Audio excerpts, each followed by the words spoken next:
तो यार यदि तुम भी नीट 2026 लिख रहे हो तो ये वीडियो तुम्हारे लिए बहुत ही ज़्यादा इंपॉर्टेंट होने वाली है, क्योंकि नेक्स्ट 3 to 4 मिनट्स में मैं कुछ ऐसी मिस्टेक्स बताने वाला हूँ जिनकी वजह से मुझे एक ड्रॉप लेना पड़ा था, अदरवाइज मेरा सिलेक्शन शायद फर्स्ट अटेम्प्ट में हो जाता। तो सबसे फर्स्ट वन, देखो यार जो नेक्स्ट 25 दिन होने वाले ना, वो कोई नॉर्मल डेज नहीं है, वो बहुत ही ज़्यादा इंपॉर्टेंट डेज है। तो उन जो नेक्स्ट 25 डेज में जो आपका जो शेड्यूल है, वो सुबह से रात तक ऐसा होना चाहिए कि उसमें केवल पढ़ाई ही पढ़ाई होनी चाहिए, केवल खाने पीने और सोने के ब्रेक के अलावा।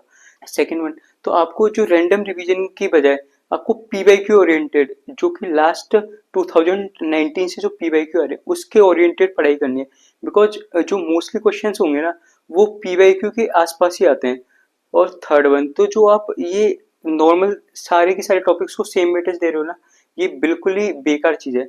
इसके बजाय जो आपके बी के एरियाज हैं, जो उन पर आपको बहुत ज़्यादा फोकस करना है। और कुछ ऐसे टॉपिक्स होंगे जिनके क्वेश्चंस आपके हमेशा से ही होते होंगे, उनकी थ्योरी पढ़ने और या क्वेश्चन लगाने का कोई सेंस नहीं है यार।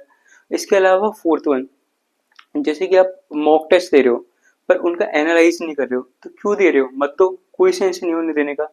जब तक आप एनालाइज नहीं करोगे ना, आपको पता ही नहीं चलेगा कि आपके जो क्वेश्चंस गलत हो रहे हैं वो किस रीजन से गलत हो रहे हैं, और कुछ जो आपने तुक्का मार के यहाँ पे सही करें, वो हो सकता है कि वहां पे तुक्का मार के सही हो भी जाए और गलत भी हो जाए। तो गलत हो गए तो क्या, एक दो क्वेश्चन भी गलत होने से ना आपकी जो रैंक है बहुत ज्यादा पीछे हो सकती है यार। तो इस वजह से यदि मॉक टेस्ट कम दे लो, भली 2 या 3 दिन में एक मॉक टेस्ट दे लो, पर जो भी मॉक टेस्ट दे रहे हो ना, उनका जो एनालाइज है वो आपको बहुत अच्छे ढंग से करना है।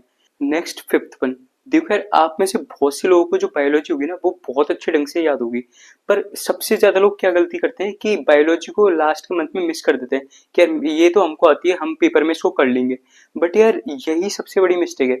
यदि आप बायोलॉजी रिवाइज नहीं करोगे ना लास्ट मंथ में, तो आपको पेपर में कुछ भी रिकॉल नहीं हो पाएगा सही ढंग से। तो इस वजह से आपको एक फिक्स टाइम डिसाइड करना है जहाँ पे आप बायोलॉजी रिवाइज करोगे, और आपकी जो एनसीईआरटी है ना बायोलॉजी की, वो सारी की सारी लाइन पढ़नी है, क्योंकि हो सकता है कि वहाँ पे कोई भी लाइन पूछ सकते हैं, क्योंकि एनसीईआरटी ओरिएंटेड पेपर आना है, ये तो फिक्स है ही है। ठीक है, तो आपको इस वजह से बायोलॉजी की NCERT line to line read करनी है ही।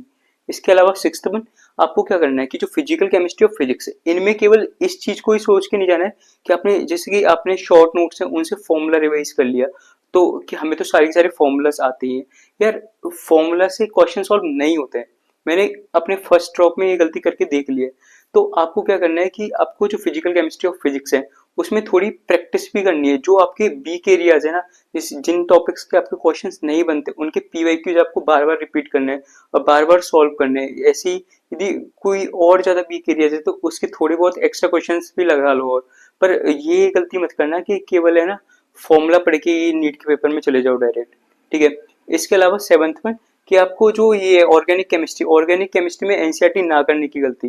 काफी लोग जो ऑर्गेनिक केमिस्ट्री में केवल जो नेम्ड रिएक्शंस होते हैं, उनके रिएजेंट्स वगैरह होते हैं, वो शॉर्ट नोट्स वगैरह से पढ़ के चले जाते हैं लास्ट टाइम पे रिवाइज करके।